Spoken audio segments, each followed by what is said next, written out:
অন্ধকারে থাকতে পারি না, বড় ভয়। এরে যুবক, একটু মাথাটা নত করে চিন্তা কর, ওই অন্ধকার কবরে যখন রেখে আসবে কেমনে একা থাকবি? যেই কবরে ডানে বামে মাটি, অন্ধকার, কোনো বিছানাও নাই। ওরে নবীর কথা মিথ্যা মনে করিস না রে যুবক, আল্লাহর কোরআনটাকে মিথ্যা মনে করিও না রে বাবা। লক্ষ লক্ষ নবীরা মিথ্যা কথা বলেন নাই, লক্ষ লক্ষ সাহাবায়ে কেরাম মিথ্যা বলতে পারেন না, কোটি কোটি উলামায়ে কেরামরা মিথ্যা মনে বলতে পারেন না। ও যুবকেরা, আমাদের তো কোনো আমলই নাই। যাদের আমল ভালো, তাকওয়া ভালো, সাহাবায়ে কেরাম এত বেশি আমল করিও কেন তারা জীবনভর কান্না করলেন কবরের ভয়ে? সেই হিসাবে তো তোমার আমার কান্না কইরা চিৎকার দিয়ে মইরা যাওয়ার কথা। কবরে যাওয়ার পরে নবীরে দেখাইয়া বলবে চিননি। যারা নবীর সুন্নতের পাগল আর আশিক, নবীর একটা নজর দেখা মাত্র চিনে ফেলবে। ডাক দিয়া বলবি, নি তো আমার সে মায়ের নবী, যেই নবীরে না দেখে টুপি পরেছিলাম, দাড়ি রেখেছিলাম, মা বাবার খেদমত করেছিলাম, উলামায়ে কেরামের কথায় নামাজ পড়েছি। আল্লাহ সাথে সাথে গাইবি আওয়াজ দিয়া বলবেন, রে ফেরেশতা, আমার বান্দাটারে আর কষ্ট দিও না। দুনিয়াতে আমার বান্দা আমার মোহাব্বতের কারণে খাইতে পারে নাই, ঘুমাইতে পারে নাই। যখন সবাই ঘুমায় গেছে, পশু পাখি ঘুমায় গেছে, নদীর মাছও ঘুমায় গেছে, আমার এই আশেক বান্দা তখন ওযু বানাইয়া যায় নামাজটা পিছাই আমার আল্লাহর জিকির করেছে। ওই গভীর রজনীতে আমি আল্লাহকে আল্লাহ বলে ডেকেছে। আমি আল্লাহ পাকের মোহাব্বতে বান্দা ঘুমায় নাই। এখন আর দেরি না করে কবরে বেহেশতের বিছানাটা দাও, জান্নাতের সাথে রাস্তা বানায় দাও, 3.5 হাত কবরটাকে বড় একটা বালাখানা বানায় দাও। আমার বান্দা এখন ঘুমাবে কিয়ামত পর্যন্ত। ওর যুবক, ও পর্দার আড়ালের আম্মা জান, মনটা কি চায় না একটা আদর্শ সন্তানের মা বাবা হইয়া কবরে যাবেন? যদি মনেই চায়, এখন থেকে তৈরি হয়ে তওবা করেন। আল্লাহ তো দরজা খুলে রাখছেন, হাল মিন তাইবিন, ও বান্দা যারা তওবার নিয়ত করেছো আমি দরজা খুলে দিলাম, তওবা করো। পাহাড় সমপরিমাণ যদি গুনাহ করো, আমি আল্লাহ তওবার বিনিময়ে সব গুনাহ মাফ করে দিব। ও বান্দা, আমার দরবারে ফিরে আসো। ও যুবক ভাইরা, কয়দিন আর দুনিয়াতে বাঁচবেন? এই মহামারী করোনায় কত প্রাণ চলে গেল, এমন কোন দিন নেই যুবকের লাশের খবর নাই। ও যুবক, পানির নিচে যুবকের লাশ, গাড়ির নিচে যুবকের লাশ। কয়দিন আর দুনিয়াতে বাঁচবি রে যুবক? এখনো সময় আছে, তওবা করে নাও। মনে করছো মাত্র 25 বছর বয়স, আরো 25 বছর বাঁচবো, গ্যারান্টি? নবীজির মতো দামি কোন ব্যক্তি পৃথিবীতে ছিল, আছে, আসবে? সেই নবী যার কোনো গুনাহ নাই, সেই নবী ইন্তেকালের আগে কলিজার টুকরা কন্যা ফাতেমা রাদিয়াল্লাহু আনহাকে বলেন, ইয়া ফাতেমা তু আনতাজি নাফসাকি মিনান নার, এ ফাতেমা, জাহান্নামের আগুন থেকে নিজেকে বাঁচাইয়া কবরে যাও। কবরে গিয়া আমি মুহাম্মদের পরিচয় দিলে হবে না, আমল নিয়ে যাও। আমলের বিনিময়ে কবর তোমার সাথে ভালো আচরণ করবে। সহিহ হাদিস, সহিহ হাদিস তো মানবেন, অন্য হাদিস নাইলে আপনারা মানবেন না। অনেক মানুষ আছে সহিহ ছাড়া মানে না, নামাজ নাই, রোজা নাই, পর্দা নাই, সুদ ঘুষ খাইয়া তুফান বানায় ফেলাইছে। কথায় কথায় আমি সহিহ হাদিস ছাড়া মানি না। সুদ ঘুষ কোন সহিহ হাদিসে আছে? অথচ সুদের কত বড় মারাত্মক অপরাধ। আল্লাহ পাক বলছেন, আমি 2 দল মানুষের সাথে আমি আল্লাহ নিজে যুদ্ধ করার জন্য রেডি। এক দল আল্লাহ ওয়ালারে যারা গালি দেয়, দুশ্মনী করে, আর এক দল যারা সুদের সাথে জড়িত। অল টাইম সেকেন্ডে সেকেন্ডে সেকেন্ডে সেকেন্ডে মায়ের সাথে জিনার গুনাহ। নাউজুবিল্লাহ আসে না, সুদের মজা ভিতরে এমন ঢোকা ঢুকছে। আরো জোরে, আল্লাহ হেদায়েত দান করুন। সুদের খাতায় যাদের নাম, এদের হজ কবুল হবে না, দান করলে কবুল হবে না। সুদের খাতায় যাদের নাম, এরা নামাজ পড়লে কবুল হবে না, মোনাজাত কবুল হবে না, জিকির কবুল হবে না, কোরআন খতম কবুল হবে না, তওবা না করিয়া মরলে আল্লাহ বলেন চিরস্থায়ী জাহান্নামী। সূরার নাম বাকারা, আয়াত নাম্বার 275। আরবি যারা বুঝেন না, বাংলায় কোরআন খুইলা কিনতে না পারলে মোবাইলে ডাউনলোড করে দেখেন। সম্মানিত সুদখোরদেরকে আল্লাহ কি মজার হাদিয়া দিছে। আল্লাহ হেদায়েত দান করুন। ওয়াজ মাহফিল একটা অপারেশন থিয়েটার। দুনিয়ার ডাক্তার আর হসপিটালে দেহের অপারেশন হয়, আর ওয়াজ মাহফিলে কলবের অপারেশন হয়।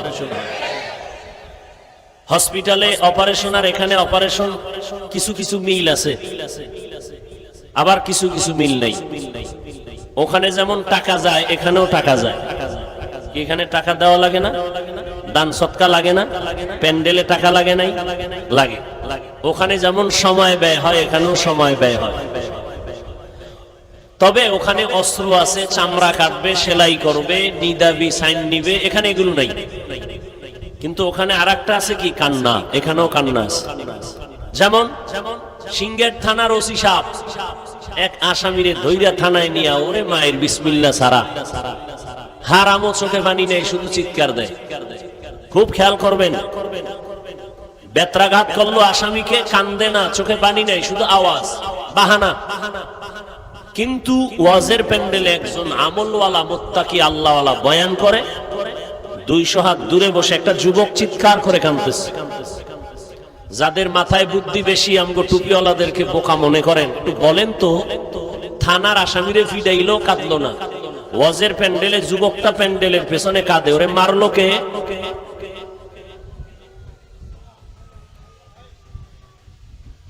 আসামিরে পিটাইতেছে ওসি সাহেব, কাঁদে না। আর ওয়াজ মাহফিলে মানুষ এক জায়গায় বসে কাঁদতেছে, কারণ কি? ওরে মারলো কে? এর নাম কুদরতের অপারেশন। আসলে ওরে কেউ মারে নাই, আসমান থেকে ওর কলবের অপারেশন চলতেছে। হেদায়াতের মালিক আমার নবীর বয়ানে কোনো ভেজাল আছে? নবীর মতো ভালো বক্তা আছে কেউ? সেই নবী 13 বছর বক্তাগিরি করলেন, আবু জাহাল কালেমা পড়ে নাই। নবীরে বেশি আদর করছেন আবু তালিব চাচা।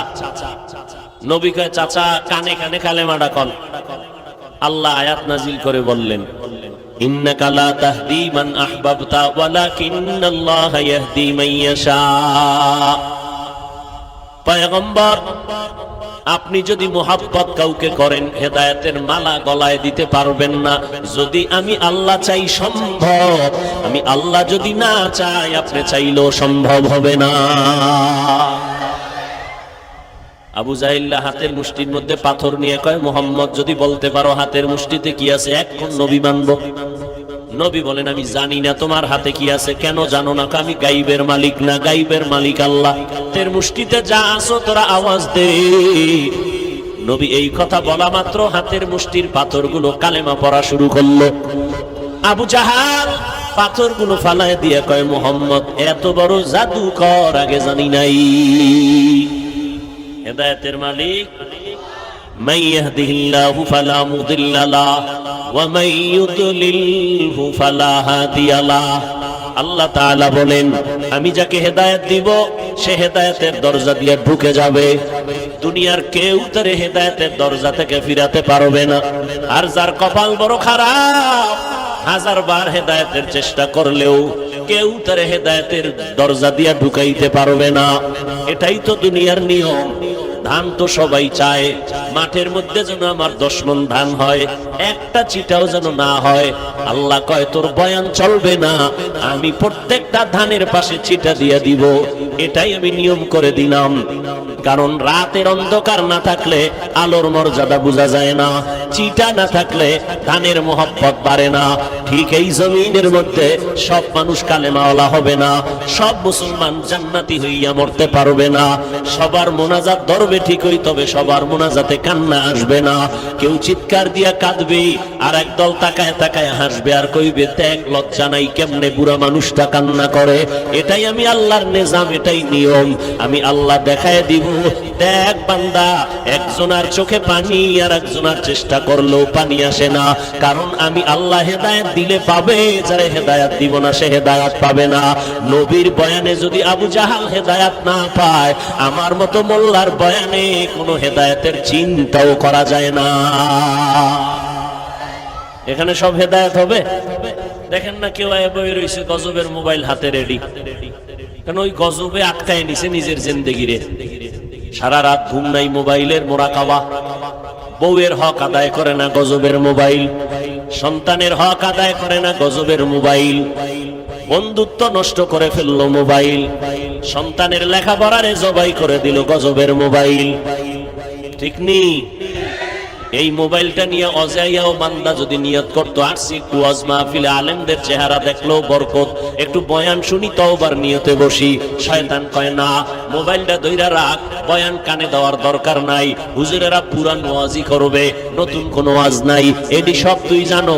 অতএব মোবাইল নিয়ে ব্যস্ত সময় কাটা, মোবাইলের দিকে অল টাইম তাকায় থাকে, হুজুরের দেখার টাইম নাই, বয়ান কানে নেওয়ার টাইম নাই, তাকায় রইছে মোবাইলে।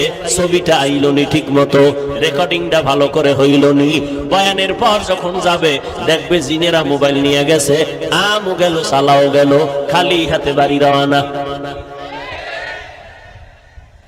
মোবাইল দেখায় মানুষের, এই জিনেরে দেখায়, দেখ মোনাজাতের পর যে নিবি আমারটা চলবে নি, দেখ দেখ জিনেরা কয় রেডি থাক, মোনাজাতটা হইতে দেরি, টের ভাবি যে পকেট খালি কেমনে হয়। এই জন্য ১৫০০ বছর আগে রাসূল বলে গেছেন, লা ঈমানা লিমান লা হায়া আলা, যাদের লজ্জা নাই তাদের ঈমান নাই। লজ্জা নাই, লজ্জা নাই, কি নাই? টের পান না? মাইয়ারা সোনার বাংলাদেশ, যেখানে মাদ্রাসা, উলামায়ে কেরাম, মসজিদ, মক্তব, ওয়াজ মাহফিলের অভাব নাই, সেইখানে মাইয়ারা আমরা জোর কইরা কোনো বয়ান করতে পারি না, স্বাভাবিক পায়ে ধরে ধরে বয়ান করি, কে আবার গরম হইল। সেই অবস্থার মধ্যে আবার মাইয়ারা রাস্তায় খাড়ায় সরকারের দাবি জানে, কয় আমরা অর্ধুলাঙ্গ হয়ে চলতে চাই, স্বাধীনতা দেন। কোন সোনার বাংলায় আছেন? খবর আসেনি? বাবায় যদি কয় মাইয়াটা ওড়না পর, মেয়ে যদি কয় বাবা আমার মন চায় না পরবো না, বাবার জোর করার অধিকার নাই। সোনার দেশ রূপায় পরিণত হইতেছে। কোন জগতে আছেন? আল্লাহ আমাদের সবাইকে হেদায়েত দান করে। হায় হায় হায় হায়, মা আতাকুমুর রাসূলু ফাখুযু ওয়া মা নাহাকুম আনহু ফান্তাহু। আল্লাহ তাআলা বলেন, হে মানুষ, মদিনার নবীকে আমি পাঠাইলাম, যা নিয়ে আসছে তা তোমরা আঁকড়াইয়া ধরো, এবং নবীজি যার থেকে তোমাদের নিষেধ করেছেন তার থেকে নিজেরে বিরত রাখো, ফিরাইয়া রাখো। হাদিসের মধ্যে নবী বলেন, দুইটা জিনিস তোমাদের মাঝে রেখে আমি মুহাম্মদ 63 বছর বিদায়ে রবিউল আউয়ালে চলে গেলাম। ওই রবিউল আউয়ালের মতো একটা মাস বর্তমানে রবিউল আউয়াল, ১৫০০ বছর পরে। নবী বলেন, আমি নবী চলে গেলাম, দুইটা জিনিস রেখে গেলাম, যদি আঁকড়াইয়া ধরো কখনো বিপদ তোমাদেরকে গ্রাস করতে পারবে না, দুনিয়ার বাতাস তোমাদের গায়ে লাগবে না, তোমরা জাহান্নামী হবে না। দুইটা জিনিস ভালো করে আঁকড়াইয়া ধরো, ১ নম্বরে কোরআন, ২ নম্বরে আমি পয়গম্বরের সুন্নাত। ১ নম্বরে কি? দ্বিতীয় মনে থাকবে, ১ নম্বরে কোরআন, দ্বিতীয় এই আমার আলোচনার মূল বিষয়। রবিউল আউয়ালে রাসূল আসলেন, রবিউল আউয়ালে রাসূল চলে গেলেন, মাঝখানে সময় কত ব্যয় হইল? ৬৩ বছর। এবার প্রশ্ন, রাসূল আসলেন কি নিয়া আর কি রেখে চলে গেলেন? বাস এই দুইটা পয়েন্ট আলোচনার বিষয়। উঠা বসা না করলে চলবে, উঠলে দোয়া করে দিব, শেষ। ধৈর্য থাকবে ইনশাআল্লাহ, আল্লাহ কবুল করে। আল্লাহ পাক বলেন, নবী যা নিয়ে আসে তা তোমরা আঁকড়ায় ধরো। নবী রবিউল আউয়ালে জন্মগ্রহণ করেছেন মা আমিনার গর্ভে। বাবা আব্দুল্লাহর ঔরসে নবী দুনিয়াতে আসার বহু আগে বাবা দুনিয়া থেকে বিদায় হয়ে গেলেন। নবীজি দুনিয়াতে আসাটাকে আরবিতে মিলাদুন নবী বলে। রবিউল আউয়ালে নবী আসছেন, রবিউল আউয়ালে নবী বিদায় নিলেন, এ কথায় কোনো দ্বিমত নাই। দিনটা ছিল সোমবার দিন, মিলাদুন নবীর দিনটা সোমবার, আবার ওয়াফাতুন নবীর দিনটাও ছিল সোমবার। দিন নিয়ে কোনো দ্বিমত নাই। যাওয়ার তারিখটা ছিল রবিউল আউয়ালের 12, এ নিয়ে কোনো দ্বিমত নাই। তবে আসার তারিখ নিয়ে দ্বিমত আছে। রবিউল আউয়ালে আসছেন ঠিক, সোমবার দিন আসছেন ঠিক, তবে কত তারিখ? কেউ বলেন 2 তারিখ, কেউ বলেন 5 তারিখ, কেউ বলেন 9 তারিখ, কেউ বলেন 12 তারিখ।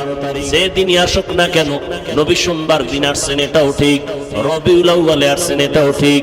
প্রশ্ন হলো কি নিয়ে আসছেন? আল্লাহ কোরআনে বলেন, লাকাদ কানা লাকুম ফি রাসূলিল্লাহি উসওয়াতুন হাসানাহ। আপনার আমার নবী দুনিয়াতে আসলেন উত্তম আদর্শ নিয়া, উত্তম আদর্শ নিয়ে নবী আসলেন। 63 বছর পরে নবী কি রাখিয়া চলে গেলেন? 2টা জিনিস রেখে নবী চলে গেলেন। 1 নম্বরে কোরআন, 2 নম্বরে সুন্নাত। এই 2 জিনিস রেখে নবী চলে গেলেন। উত্তম আদর্শ নিয়ে নবী আগমন করলেন। কোন সময়? যেই সময় মক্কার জমিনের মতো নিকৃষ্ট খারাপ মানুষ দুনিয়ার কোথাও ছিল না। এত বড় খারাপ, খারাপের কোনো সিরিয়াল নাই। উলঙ্গ হইয়া নারী আর পুরুষেরা বাইতুল্লাহ তাওয়াফ করে, বাইতুল্লাহর মধ্যে মূর্তি বসানো, বিবাহের কোনো সিস্টেম নাই, যুবক যুবতী অবাধে চলাফেরা করে। আমার নবী জন্মগ্রহণ করলেন, নবী আসা মাত্র নবীর আদর্শের ঝলক শুরু হয়ে গেল। আমেনা বলতেছেন, মুহাম্মদ যেদিন ভোর রাত্রে জমিনের মধ্যে আসলেন, আসা মাত্র আমার ঘর পুরা নূরে আলোকিত হয়ে গেল। শুধু আলো না, এই আলোটা বহু দূর থেকে কেসরা বাদশাহ ও রাজপ্রাসাদ গুলো ধ্বংস হয়ে গেল। বহুদিন ধরে প্রজ্বলিত আগুন জ্বলতেছিল, কাফের বেঈমানের নিভে গেল। মুহাম্মদের জন্ম লগ্ন থেকে শুরু জবানায় নবী যেদিন আসছেন, ওই দিন ওই বড় বড় টাওয়ার গুলো ছিল কেসরা বাদশার ওই মুলকে শামে, সব ধ্বংস হয়ে গেল। আমার নবী আস্তে আস্তে বড় হইতে লাগলেন। শিশু অবস্থায় মা আমেনার কয়েকদিন দুগ্ধ পান করার পরে আম্মাজান হালিমা সাদিয়ার ঘরে চলে গেলেন। আম্মাজান হালিমা বলেন, মুহাম্মদ আমার দুধ পান করলো 2 বছর, কিন্তু এই শিশু বেলায় দেখলাম মুহাম্মদের আদর্শ কত সুন্দর। বলে কেমন? বলে মুহাম্মদ আমার একটা দুধ পান করত, আমি 1000 বার চেষ্টা করে দেখলাম 2টা দুধ আমি মুহাম্মদের দেই নাই না। কারণটা কি? আমার আর একটা সন্তান ছিল আব্দুল্লাহ। মুহাম্মদ ইনসাফ বজায় রাখা ওর ভাইয়ের হকটা পর্যন্ত নষ্ট করে নাই। নবী শিশু বেলা দেখায় দিলেন ইনসাফের আদর্শ কারে কয়। নবীর কিশোর কালটা দেখবেন, আমার নবীর কিশোর কাল কত সুন্দর। আর আমার এখন কিশোর যুবকেরা যুবতীরা এখন কিশোর গ্যাং নামে হত্যাযোগ্য অপরাধের লিপ্ত হয়ে সমাজটাকে কুলুষিত করতেছে, ঠিক নেই? हकीकत से तो दुनिया बेखबर है, दुनिया की नुमाइश पर नजर है। नमी गोयम के आज दुनिया जुदाबाश, মহালুকারে কে বাসি বা খোদাবাস। সন্তান যত খারাপ হইছে এর 3 ভাগের 2.5 ভাগ দোষ হলো মা বাবার। পয়গম্বরের কথা আমার বানানো বাবার কবিতা না। ক্বালান নবী সাল্লাল্লাহু আলাইহি ওয়া আলিহি ওয়া সাল্লাম, মা মিন মাউলুদিন ইল্লা ইউলাদু আলাল ফিতরা ফাআবাওয়াহু ইউহাউদানিহি আও ইউনাসসিরানিহি আও ইউমাজ্জিসানি ইলা আখিরিল হাদিস। পয়গম্বর বলেন, দুনিয়াতে সন্তান ঈমানের আলো নিয়ে জন্মগ্রহণ করে। মা বাবায় সন্তানটারে অগ্নি পূজারী বানায়, সন্তানটাকে মা বাবায় মূর্তি পূজারী বানায়, সন্তানটাকে মা বাবায় হারামখোর বানায়, মা বাবা সন্তানের গায়রুল্লাহর গোলাম বানায়। এবার শুনেন কোরআনের আয়াত, কিয়ামতের ময়দান যেদিন কায়েম হবে, সন্তানদের আমার আল্লাহ ডাকবেন, এই যুবক নামাজ পড়ছো বলে পড়ি নাই, রোজা রাখছো বলে রাখি নাই, কেন রাখো নাই? সূরা আহজাব 67 নম্বর আয়াতে সন্তান মা বাবার বিরুদ্ধে আল্লাহর আদালতে মামলা দিয়া বলে, রব্বানা ইন্না আতা'না সাদাতানা ওয়া কুবারানা ফাআদাল্লুনাস সাবিলা। আল্লাহ গো, আমার কোনো দোষ নাই, আমার মা বাবার কারণে আমি বেনামাজি হয়েছি, আমার মা বাবার কারণে কোরআন শিখতে পারি নাই, আমার মা বাবার কারণে আমি বেপরদাওয়ালা হয়েছি, আমার মা বাবার কারণে আজ আমি আদর্শ শিখতে পারি নাই। আমি জানতাম না ডক্টর ইউনূসকে আমার আব্বাই সুন্দর কইরা হাতে দইরা চিনাইয়া দিল, যেখান থেকে সুদের কারবার করবি ওর গডফাদার ডক্টর ইউনূসরে ভালো করে চেনে নাও। আমি জানতাম না আমার মা বাবায় আমাকে সুদের ব্যবসা শিখাইছে, জীবনে সুদের ব্যবসা আমি চিনতাম না, জানতাম না। আমার আব্বা জান মাঝে মাঝে মসজিদে যাইতো নামাজ আদায় করার জন্য, আমার বাবা কখন আমাকে ডাক দেয় না চল বাবা নামাজে চল। আমার বাবা ওয়াজে যাইতো, আমার বাবা আমারে কখনো বলে নাই ওয়াজ মাহফিলে চল। আমার বাবা জুমার নামাজে আদায় করতে যাইতো, আমার বাবা কখনো ডেকে বলে নাই চল আমার সাথে জুমা আদায় করবি। রমজান মাস চলতেছে, মাঝে মাঝে আম্মা জান মহিলাদের দিলটা নরম, এরা চায় একটু বেশি বেশি নেক আমল করবে, নফল রোজা টোজা পাইলে তারা রাখবে। হঠাৎ করিয়া রমজান চলতেছে, একদিন কয় বাবা আয় একদিন তুই দুই একটা রোজা রাখার অভ্যাস কর, উঠবিনি সাহারি খাবিনি। বাবা একাই খবরদার আমার সন্তানটারে রোজা রাখাইও না, এই অল্প বয়সে সন্তানটারে যদি রোজাদার বানাও শরীরটা নষ্ট হয়ে যাবে। আমার বাবার কারণে আমি রোজা রাখতে পারি নাই, আল্লাহ গো আমারে আটকাইও না, তুমি আমার মা বাবারে আটকায় দাও। এবার আল্লাহ কইব তোরে না আমি একটু জ্ঞান ট্যান দিছিলাম, কোনটা ভালো কোনটা মন্দ যাচাই করার দিছিলেন, তো জ্ঞান খাটাইয়া ভালো লাইনটা গ্রহণ করে নিলি না কেন? এবার সন্তান বলবে আল্লাহ আসলে এটা আমার জ্ঞানের সাথে একটু বেয়াদবি গাদ্দারি একটু হয়ে গেছে, উল্টা পাল্টা। তাহলে আজকে তোর জ্ঞানের বিচার হবে। দলিল কোরআনের আয়াত, ইন্নাস সামআ ওয়াল বাসারা ওয়াল ফুআদ কুল্লু উলাইকা কানা আনহু মাসউলা। আল্লাহ তাআলা বলেন চোখের বিচার হবে, কানের বিচার হবে, অন্তরের বিচার হবে, পালাবার কোনো সুযোগ নাই।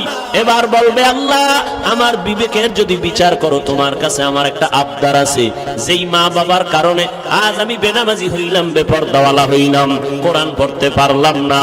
ও আল্লাহ আমার মা বাবায় যদি একটু চেষ্টা করতো তো আমি পারতাম। ঠিক আছে আমি ভুল করেছি, আমার বিবেক দিয়া সমাধান করি নাই, আজকে আমাকে শাস্তি দিবা মেনে নিলাম, তবে আবদার আমারে যেই শাস্তি দিবা তার ডবল শাস্তি আমার মা বাবাকে দিতে হবে। কোরআন শরীফের আয়াত, রব্বানা আতিহিম যিফাইনি মিনাল আযাব ওয়ালআনহুম লা'নান কাবীরা। খালি সন্তানের জন্য তাবিজ চান, হুজুর তাবিজ দেন, তেল ভরা দেন, পানি ভরা দেন, সন্তান ঘাড় সোজা করে চলে, বাঁকা করে মা বাবার খেদমত করে না। এইরকম এক বিচার লইয়া বাবায় গেছে গরম সাহাবী ওমরের কাছে, খলিফাতুল মুসলিমিন ওমর। তো এমন ওমর টপ লেভেলের টেরোরিস্ট, পৃথিবীর চ্যাম্পিয়ন সন্ত্রাসী, বিশ্বনবীর গর্দান কাটতে যে যায় সে বিশ্ব সন্ত্রাসী ছাড়া আর কে? সেই ওমর রসুলের আদর্শ পাইয়া কেমন দামি হলো। ওমর যেই পথে চলে শয়তান ওই পথে চলে না। বালিশে মাথা লাগায় আধা মিনিট চিন্তা করেন তো, যেই শয়তান আল্লাহরে যুক্তি দিয়া বয়া দিল, সেজদা করলো না আদম রে, কেমন বেডা ওমর যে শয়তান ভয় পায়। অর্ধজাহানের খলিফা হযরত ওমর হাতের বালিশ বানাইয়া রাস্তার মধ্যে মাঠের মধ্যে ঘুমায়, কোনো পাহারাদার নাই। অর্ধজাহানের খলিফা ওমর, সাথে কোনো সিকিউরিটি গার্ড নাই। দুশমনেরা তরবারি নিয়ে ঘুরে ওমরের পাইলে মেরে ফেলবে।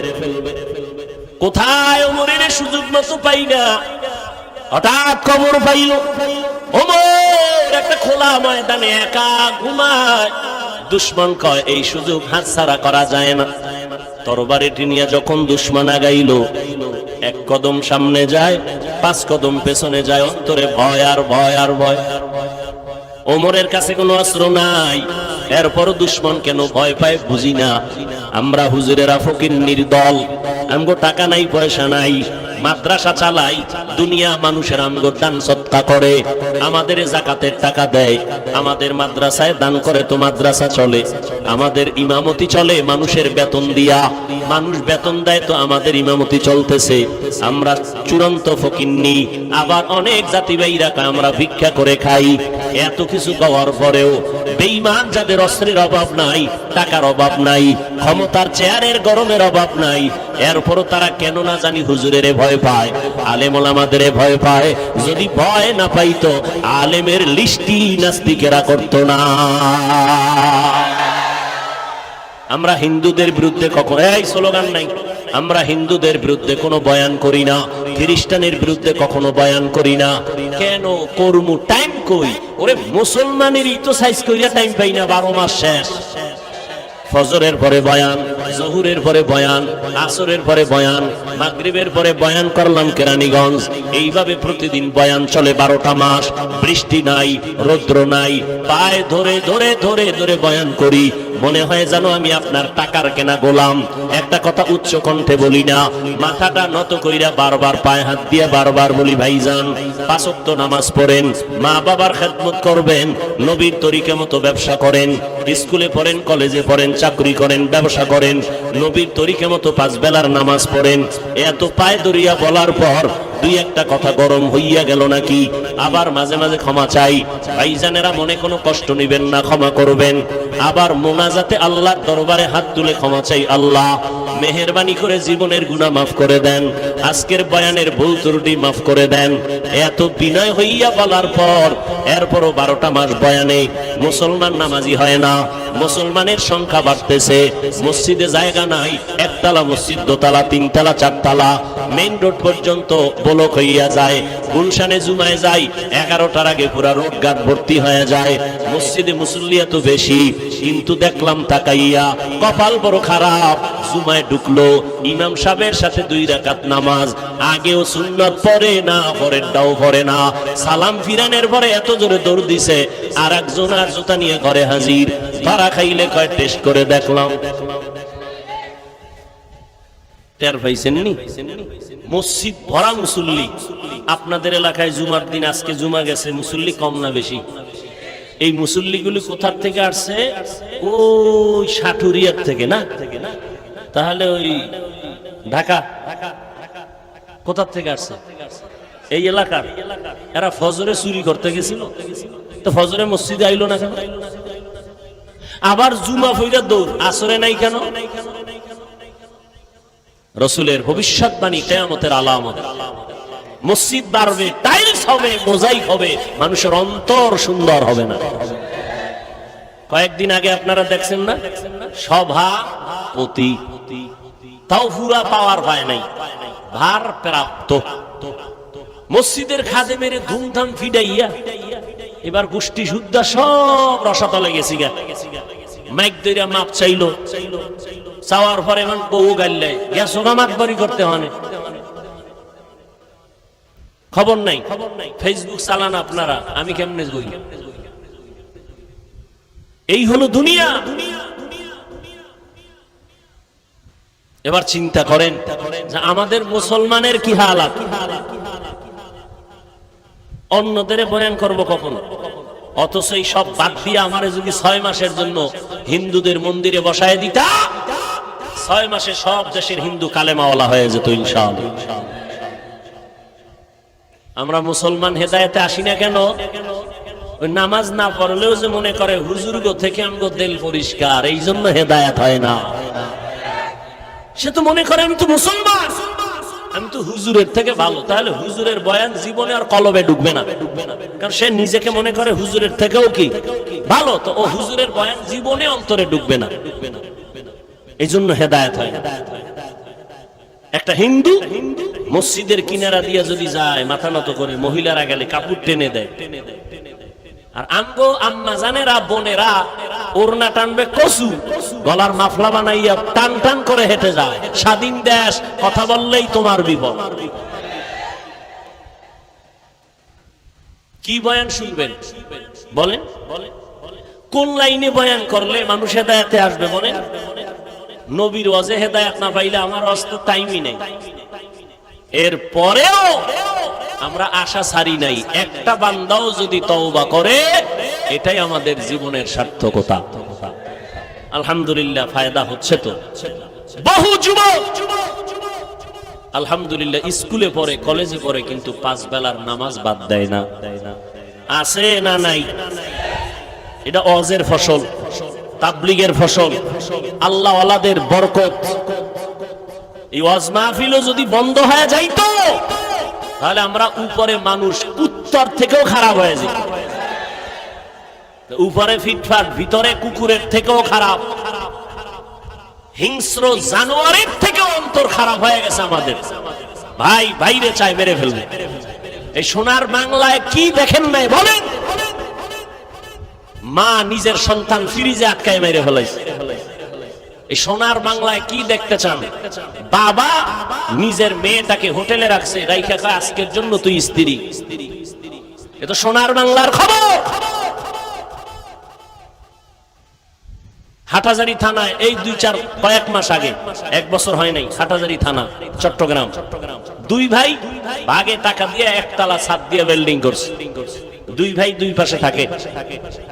এবার ডানা কাটা ফুরি আনছে না ঘরের ভিতরে বিয়া কইরা, এমন ডানা কাইটা দিছে, ও ডানা কাটা ফুরি নিয়ে আইছে।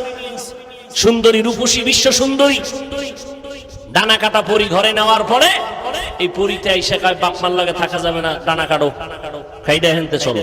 বাস ছেলেরে জুদা করায় দিল মা বাবার থেকে আলাদা। তো এবার বউ পরামর্শ দেয়। তো একদিন দুই ভাই কথায় কথায় ঝগড়া লাগছে। এই ঘর করতে আমি টাকা বেশি দিছি, বড় ভাইকে আমি দিছি, ছোট ভাইকে আমি বেশি দিছি। তর্ক করে করে করে করে এক পর্যায়ে ছোট ভাই বড় ভাইকে মেনে নিতে পারলো না, বন্ধুদের রেডি করলো। সন্ধ্যা রাত্র যখন ঘনিয়ে গেল, ঘরের মধ্যে বড় ভাই খানা খায়, ছোট ভাই বন্ধুদের ছাদে উঠাইয়া এবার ডাক দিছে, ভাই যান একটু বাহিরে আসেন, আপনার সাথে কথা আছে। পরবর্তী সময় ওই বড় ভাইয়ের বউ সাক্ষাৎকার দিয়েছে মিডিয়ায়, বলে খাবার থেকে আমার ছোট দেওরে ডাক দিয়া নিয়ে গেল, কথা আছে বলিয়া। এরপরে আর কোনো আওয়াজ নাই। দীর্ঘ আধা ঘন্টা পর ছাদের মধ্যে শুনি ধুমধাম আওয়াজ চলতেছে, বুঝতে পারি না। এই ছাদের মধ্যে নিয়া আমার স্বামীকে ওরা জবাই করেছে। ভাই ভাইকে জবাই করার ষড়যন্ত্র করে। কি বয়ান করব, বাসা নাই, কোনো জানা নাই যে কি বয়ান করলে মুসলমানের হেদায়েতের দরজা খুলে যাবে। এরে নবীর উম্মতের দল, মসজিদে লেখা দুনিয়াবি কথা বলা হারাম, এরপরও জোরে জোরে আওয়াজ হয়নি। কথা কন। কমিটির লোকেরা বেশি কয়, কারণ বাধা দিবে যে ইমাম সাহেব তার চাকরি থাকবে না, কচু পাতার উপরে জীবন চলে। এরে নবীর উম্মতের দল, কোথায় যাব, কি করব, ভাষা নাই বলার। এরপর আল্লাহর কাছে দোয়া ছাড়া কোনো পথ নাই। আজকে কান্নাকাটির কারণে যতই গালি দেয়, আমরা কোনো গালির জবাব দেই না। এই টুপিওয়ালা বলে কত গালি শুনলাম, কওমি মাদ্রাসায় পড়ার কারণে কত গালি শুনলাম, তাবলীগ করার কারণে কত গালি শুনলাম, আল্লাহ ওয়ালাদের কাছে যাওয়ার কারণে কত গালি শুনলাম। এরপরও গালির জবাব না দিয়া মনটাকে ছোট বানাইয়া আল্লাহর দরবারে কান্না করার দ্বারা ফায়দা তো কম হয় নাই। আলহামদুলিল্লাহ, ওই ব্রিটিশরাও কিন্তু ভারতের মধ্যে এত অপচেষ্টা করিয়া মাদ্রাসা বন্ধ করে দিয়েছিল, কোরআনের আওয়াজ বন্ধ করে দিয়েছিল, শত শত আলেমের জবাই করেছিল। ওরা চাইছিল মাদ্রাসা দুনিয়ায় থাকবে না। আল্লাহ কয় আমি রাখবো কিয়ামত পর্যন্ত, কোরআনের হেফাজত করব। যত বাধা দেয় ওই বাধা দেনেওয়ালারা শেষ হয়ে যায়, কোরআনওয়ালাদের কোনো ক্ষতি করতে পারে না। ছোট্ট একটা বাচ্চা, মাত্র অল্প বয়স, সারা দুনিয়ার মধ্যে নাড়া পড়াইয়া দিল কোরআনের তেলাওয়াত দিয়া, গোটা দুনিয়াকে জানায় দিল কোরআনের বরকতে। আজ আমি বাংলাদেশের মানচিত্রটাকে সবার ঊর্ধ্বে নিয়ে নিলাম। এরে নবীর উম্মতের দল, এটা কোরআনের বরকত, আল্লাহর কোরআনের বরকত। আমি বান্দার কোনো মান নাই, কোনো দাম নাই। আজকে চেয়ারে বসাইয়া কথা বলার পেছনে কারণ আল্লাহ পাকের কোরআন আর মদিনা ওয়ালা নবীর আদর্শের বরকত। ও আল্লাহর বান্দারা, ওই কোরআন যার ঘরে আছে, ঘর বরকতওয়ালা। ওই কোরআনের সাথে যে কাপড় লাগে, কাপড়টাও দামি। ওই কোরআনে যে কাট লাগে, কাট রেহাল হয়, সে রেহালটাও দামি। ওই কোরআনটা যার সিনার মধ্যে থাকবে, মদিনার নবী কয় কোরআন সিনায় নিয়ে যদি কবরে যাও, ওই কবরের মাটি কখনো তোর দেহটা নষ্ট করবে না। এরে নবীর উম্মতের দল, আল্লাহর কোরআন এত দামি।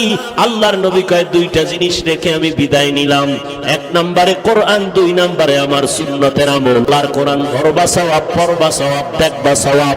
মদিনার নবী কয় কোরআনটা খুলিয়া যদি তাকাইয়া তাকাইয়া মোহাব্বতে দেখো, মরণের আগে কখনো চোখের পাওয়ার নষ্ট হবে না। কয়জন মুসলমান?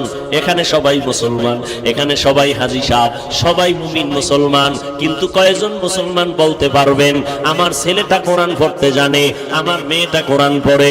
মাইয়া বলা বিয়া দিছেন, ছেলেটা মাইয়া বিয়া দেওয়ার সময় ছেলে লেখাপড়া কি করছে, ছেলের বাড়ি গাড়ি কেমন, টাকা পয়সা কেমন, সব চিরুনি অভিযান দিয়া তালাশ কইরা বের করলা। মাইয়া যারে বিয়া দিবা ছেলেটা কোরআন পড়তে পারেনি, একবারও জিজ্ঞাসা করলা না রে বাবা কেমনে তোমার দ্বারা শান্তি জমিনে আসবে? আবার ছেলেরে বিয়া করাইতে মাইয়া আনবা, মাইয়ার গোষ্ঠী শুদ্ধ সব খবর নিলা, টাকা পয়সা সব খবর নিলা, মেয়েটা কোরআন পড়তে জানেনি, একবারও জিজ্ঞাসাও করলা না। খোদার কসম, যার সিনার মধ্যে কোরআন তেলাওয়াত থাকবে, যেই মাইয়া কোরআন পড়নেওয়ালা শ্বশুরের ঘরে আসবে, ওই কোরআন পড়নেওয়ালা মেয়েটা শ্বশুর শাশুড়িকে কোনোদিন কষ্ট দিবে না। আল্লাহর নবী বলেন আমি উত্তম আদর্শ নিয়ে আসলাম, গ্রহণ করো। কেমন উত্তম আদর্শ? আমার নবীর উত্তম আদর্শের মতো আদর্শ জমিনে নাই। কেমন উত্তম? আমার নবীর 63 বছর জীবনে নবী একটা মিথ্যা কথা জীবনে বলেন নাই। ও সিংগাইরের মুসলমান, এমন একজন নেতার নাম বলো যেই নেতা জীবনে মিথ্যা কথা বলে নাই। হুজুর জীবনে নি ওয়াজে ঢুকছি মিশা কইয়া, বের হইয়া আবার মিশা। গজবের মোবাইল মিথ্যার চর্চা করাইতেছে আমাদের, মোবাইল দেখানে লাগাইয়া ঘরে বয়া বাবায় কয় আমি দেশি নাই। ঠিক নি? হাসতে হাসতে মিথ্যা কথা বলে, হাসতে হাসতে। অথচ একটা মিথ্যা কথা বলা কবিরা গুনাহ, একটা কবিরা গুনার জন্য ৭,০০০ বছর জাহান্নামের শাস্তি। তওবা না করলে আল্লাহ মাফ করবেন না। ও নবীর উম্মতেরা, আরে আল্লাহর বান্দারা, কেমনে বুঝাই এক অল্প টাইমে এত কথা কেমনে বলি? নবীর আদর্শ সন্তানের মধ্যে থাকার আগে মা বাবার মধ্যে আগে থাকতে হবে। এরে নবীর উম্মতের দল, বলতেছিলাম ওমরের দরবারে বাবায় বিচার নিয়ে গেল, আমার সন্তান আমাদের হক আদায় করে না। ওমর কয় বিচার করার আগে আসামিরে হাজির করো। সন্তানটাকে হাজির করা হলো। সন্তান মা বাবার হক কেন আদায় করো না? এবার সন্তান ডেকে বলে খলিফাতুল মুসলিমিন, বেয়াদবি মাফ করবেন, আমি কি একটু কথা বলতে পারবো, অনুমতি আসেনি? ওমর বলে বলো। বলে ও খলিফাতুল মুসলিমিন, আব্বা আম্মার হক আমি আদায় করি নাই, আমার বিচার করবেন। ঠিক আছে, তবে আমি জানতে চাই আব্বা আম্মার পক্ষ থেকে আমি সন্তানের উপরে কোনো হক আসেনি? ওমরে ফারুক বলেন আছে। বলে জানতে কি পারবো? ওমর বলে জানতে পারবা। বলে কেমনে? বলে আমি বলে দেই, শুনে নাও। ও সন্তান মা বাবাদেরকে বলতেছে। ওমর নিজে ডাক দিয়া কয়, এ সন্তানের মা বাবা, সন্তান যদি ভালো চাও, 1 নাম্বার হক হলো ভালো একটা মা ঘরের মধ্যে নাও। ভালো ফল যদি খেতে চাও, ভালো গাছ লাগাও। ভালো সন্তান যদি পেতে চাও, ভালো একজন মা ঘরে নাও। বলে ভালো কেমনে বুঝবো? কিছু পাও আর না পাও, কোরআন পড়নেওয়ালা কিনা দেখে নাও। নাই কোরআন পড়নেওয়ালা, অভাব নাই। এরে নবীর উম্মতের দল, ওমর বলে 1 নাম্বার হক হলো ভালো মা ঘরে নিবে। সন্তানটা ডেকে বলে খলিফাতুল মুসলিমিন, আমার আব্বাজান প্রথম হকটা আদায় করে নাই। একটা অধর্ম বিধর্মী কন্যা সন্তান বিয়ে করে ঘরে আনলো, ভালো মা ঘরে আনে নাই। চরিত্রহীনা মা ভালো মা ঘরে আনতে পারে নাই। ওমর বলে 2 নাম্বার হক, ও সন্তানের মা বাবা, সন্তান যদি ভালো পেতে চাও, আল্লাহর দরবারে দোয়া করো। ইব্রাহিম নবী আল্লাহর দরবারে দোয়া করলেন, রব্বি হাবিলি মিনাস সালিহিন। আপনারা আল্লাহর দরবারে দোয়া করবেন, রব্বানা ইন্নাকা সামিউদ দুআ। আল্লাহর দরবারে নেককার সন্তান চাওয়া লাগবে, আল্লাহ নেককার সন্তান দান করবে। কয়েক মাস আগে, বেশি দিন হয় নাই, ঢাকা বাড্ডা থানার মধ্যে দুর্ঘটনা হলো। 2টা বড় বড় সন্তান, শিক্ষিত শয়তান রাইখা বাবায় মারা গেল। ওই সন্তান 2টা বাবার রেখে যাওয়া কোটি কোটি টাকা নিয়ে সারাটা দিন ঝগড়া করলো।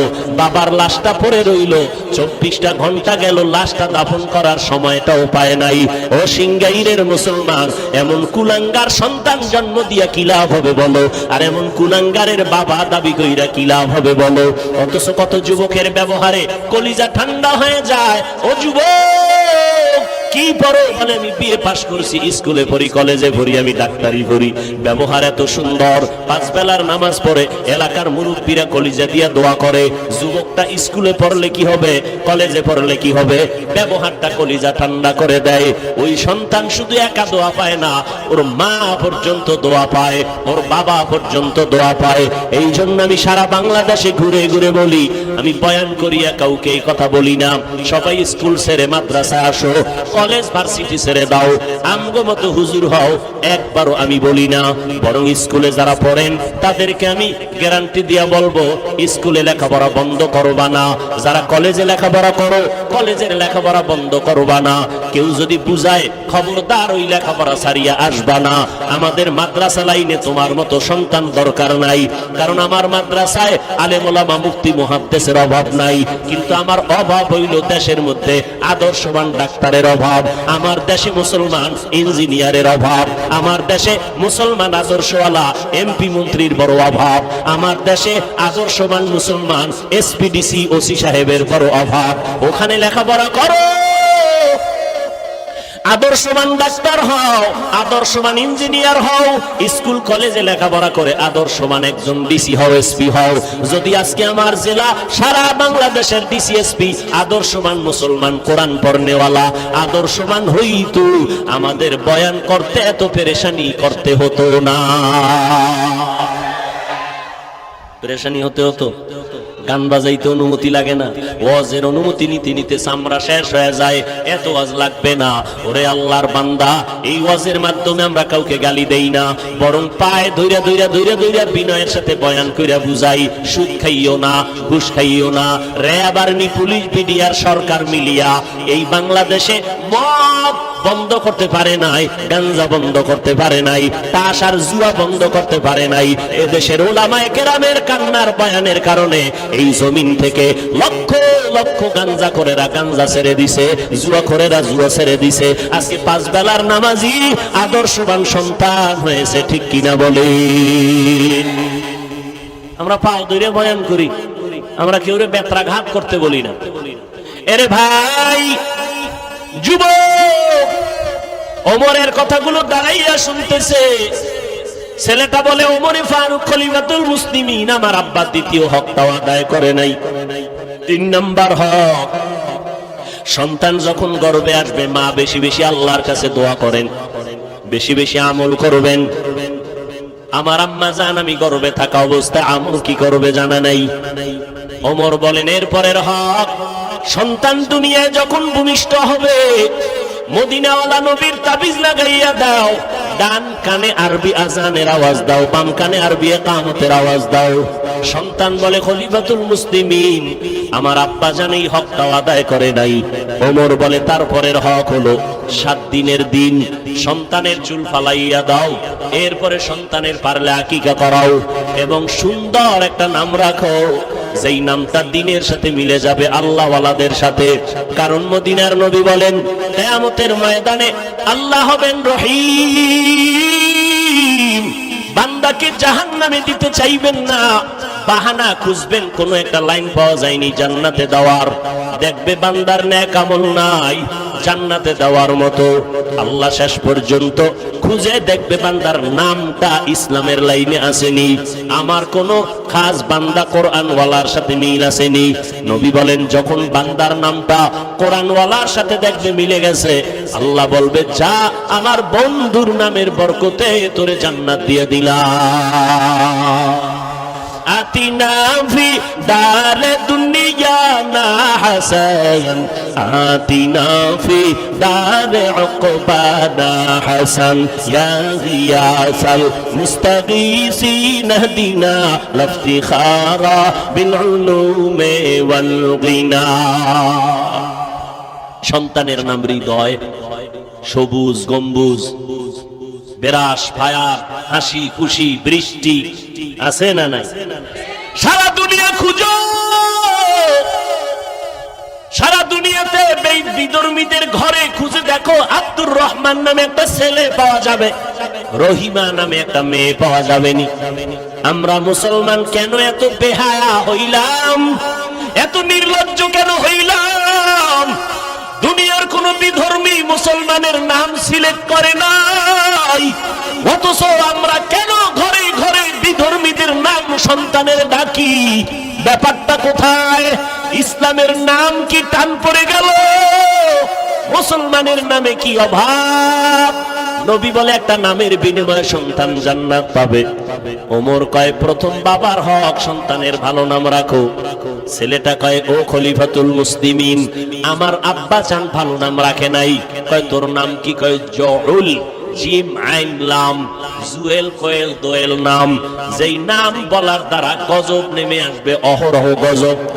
বড় দুঃখ লাগে রে বাবা, রাগ করতেছেন হয়তো বা রাগ করবেন, কিন্তু আমি আমার স্বার্থের জন্য বলি না, জাহান্নামের আগুন থেকে বাঁচানোর জন্য বলছি। পায়ে হাত দিলেও যদি কেউ বলেন হাফিজ ভাই আমার পায়ে যদি হাত দাও, আমি আর নামাজ ছাড়বো না, বেপরদায় চলবো না, মা বাবার সাথে বেয়াদবি করবো না, পাও দুইটা আগাইয়া দাও, আমি নিচে নাইমা তোমার পায়ে ধরতে রাজি। ও আল্লাহর বান্দারা, মনে মনে ভাবতেছো আমরা টুপিওয়ালারা বুঝি বোকা হয়ে গেলাম, মাথা খারাপ? খোদার কসম আমাদের মাথা নষ্ট হয় নাই, এই টুপি না মাথায় দিছি। আজকে যদি তোমার মতো চিন্তা করে দেখতাম, টুপি মাথায় দিলে মাথা গরম, এই চিন্তা করার পরেও কেন টুপি ফালাই না? তোমার মতো প্যান্ট শার্ট টাই লাগাইয়া রাস্তায় যদি মাস্তান ভাব নিয়ে চলতাম, কেউ আমারে বাধা দিত না। ও আল্লাহর বান্দারা, এত গরমের মধ্যে টুপিটা ফালাই না, এত গরমের মধ্যে জামা ফালাই না, যৌবনের ভাব মনে হয় যেন চলে যাচ্ছে, এরপরেও কেন নামাজ ছাড়ি না, বেপরদায় চলি না, হালাল খাই? ও যুবক, আল্লাহর হস্তে একটু বিবেকটাকে জিজ্ঞাসা করো রে বাবা। আল্লাহর কোরআনটা সামনে আছে, আল্লাহর কোরআন পড়িয়া দেখলাম ওই কোরআনের মধ্যে একটা ভুল নাই। কত বড় বড় বিধর্মীরা আল্লাহর কোরআনের ভুল বের করার জন্য প্রচেষ্টা করলো, একটা ভুল তো বের করতে পারলো না, বরং মাথা নত করিয়া কালেমাওয়ালা মুসলমান হয়ে গেল। ও যুবকেরা, কয়দিন আর দুনিয়াতে বাহাদুরি করবা? আমি আপনাদেরকে নামাজি হতে বলছি ঠিকই, কিন্তু আমাদের মতো বড় হুজুর হওয়ার আপনার দরকার নাই। স্কুল কলেজে পড়েন, যে লাইনে থাকেন, চাকরি করেন, ব্যবসা করেন, ওখানে থাকিয়া 5 বেলার নামাজ পড়বেন, মা বাবার দোয়া নিয়ে চলবেন, নবীর আদর্শওয়ালা জিন্দেগি নিয়ে চলবেন, দেখবেন লেখাপড়ার মধ্যে বরকত হবে, কামাই রুজির মধ্যে বরকত বেড়ে যাবে। ও যুবক আল্লাহর গোলাম, আজকে মনে মনে ভাবতেছে হুজুরদের কথা মানিয়া যদি নবীর আদর্শ মেনে চলিত, স্বাধীনতা নষ্ট হয়ে যাবে।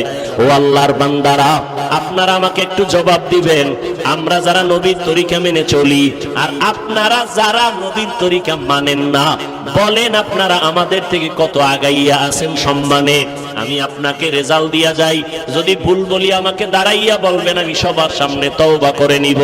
ও ভাইজানেরা, আপনারা যারা নামাজ পড়েন না, নবীর তরিকা মানেন না, আমি তাকাইয়া দেখলাম, গভীরভাবে গবেষণা করে দেখলাম, আপনারাও যেমন 3 বেলা খান, আমরা নবীর তরিকা ঠিক রাখিয়াও 3 বেলা খাইতেছি। শুধু 3 বেলা না, আমরা আরো বেশি খাই, আপনাদের থেকে অনেক বেশি। যখন পাই তখনই পাই আর খাই, পিওর খানা খাই, হালাল ভাবে খাই, কোনো হারাম খাই না, ইয়াবা খাই না, বিড়ি মুখে নেই না, গাঞ্জা মুখে নেই না, মদের বোতল নেই না, পিওর খানা খাই, আলহামদুলিল্লাহ, দিমাগ নষ্ট হয় না। যারা বিড়ি টানবে, গাঞ্জা খাবে, মদ পান করবে, রসুলের আদর্শ বিরুদ্ধে, নবী বলেন তাদের দিমাগ নষ্ট হয়ে যাবে, তাদের অন্তরের পার্টস গুলো নষ্ট হয়ে যাবে। ও আল্লাহর বান্দারা, আমরা আলহামদুলিল্লাহ আপনাদের মতোই তো খানা খাইতেছি। নাম্বার 2, আপনারা নবীর তরিকা বাদ দিয়া আজকে ব্যবসা করেন, চাকরি করেন।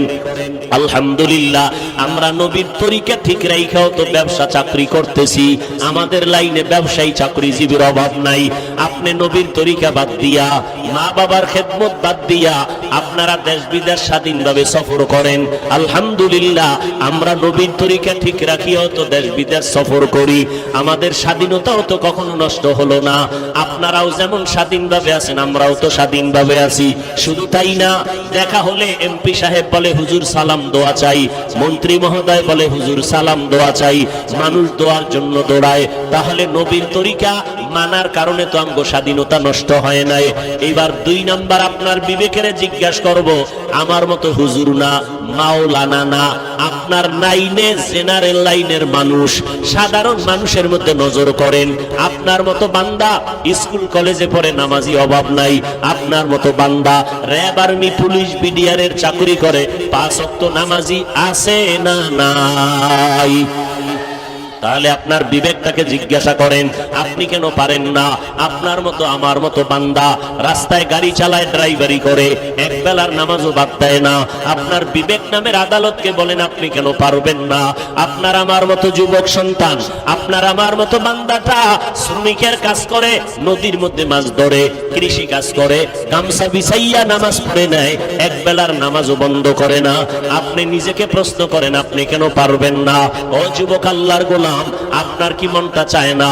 ও পর্দার আড়ালের আম্মা জানেরা, ও মা, আপনাদের এত দাম। আপনারা নবী না, তবে নবীদের মা। আপনারা সাহাবায়ে কেরামের মা, আপনারা উলামায়ে কেরামের মা, আপনারা হাফেজে কোরআনের মা। আপনাদের কত দাম! সারা রাত যদি শুধু আপনাদের মর্যাদার বয়ান করি শেষ করা যাবে না রে আম্মা জান। আপনাদের এত মর্যাদা, একজন আল্লাহর বান্দি নবীজির স্ত্রীর ঘরে গিয়া বলে, ও পয়গম্বরের স্ত্রী, আমাদের একটু অন্তরে ব্যথা। বলে কি? নবীরে জিজ্ঞাসা করে আমাদের জবাব দেন। পুরুষেরা গিয়া জানাজার ময়দানে সওয়াব কামাই করে, আমরা মহিলারা তো জানাজায় যাইতে পারি না, আমরা এত সওয়াব কেমনে পাবো? পুরুষেরা জুমার মসজিদে গিয়া সওয়াব কামাই করে, আমরা তো জুমায় যাইতে পারি না, আমাদের সওয়াব পুঁজি কম হয়ে গেল।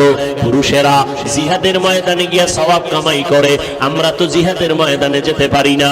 নবীজির থেকে জবাব আই না, নবী জানায় দিলেন, ও স্ত্রী, নবীর পক্ষ থেকে তাদেরকে মহিলাদের জানায় দাও, কিয়ামত পর্যন্ত আনেওয়ালা নারীদের জানায় দাও।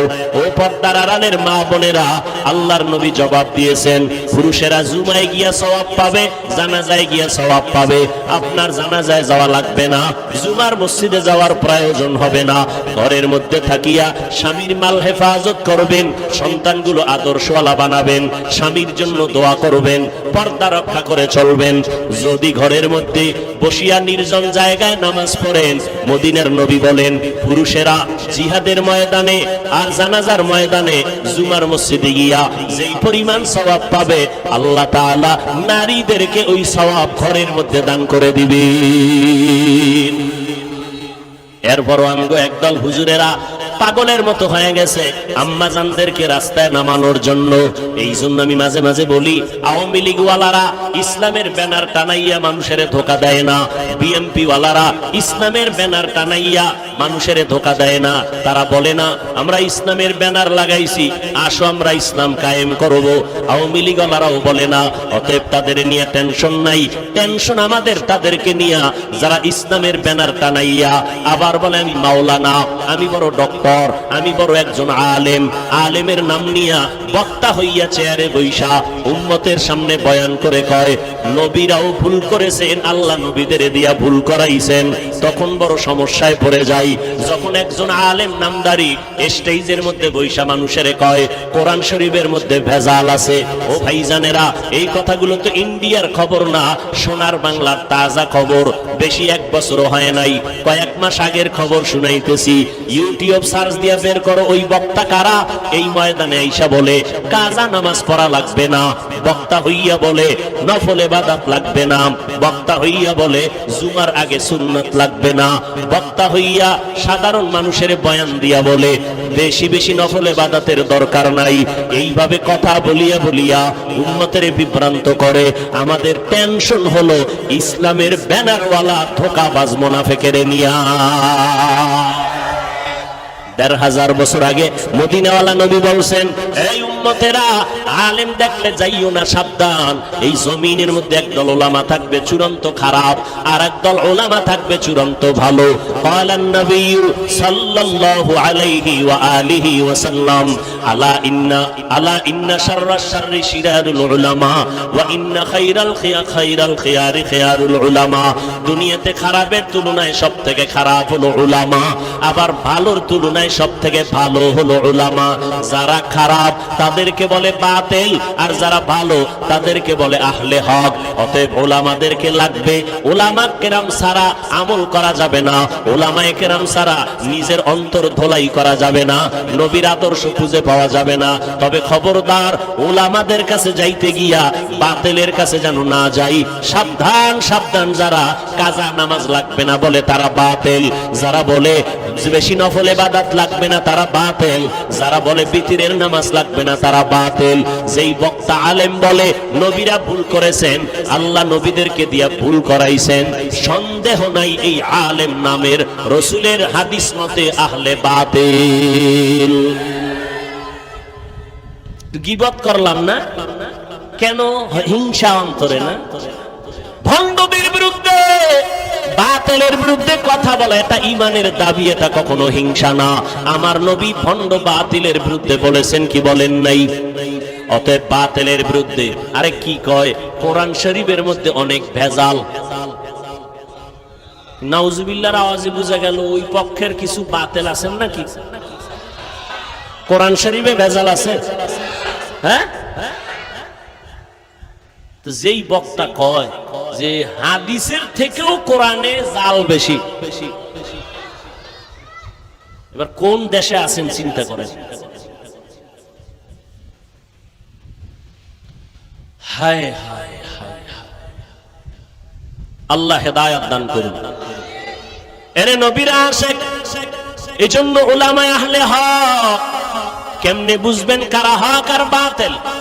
চিনা যায় না, কারণ সিটিগোলার স্বর্ণের কালারের মতো সব এক, ডিজাইনও এক।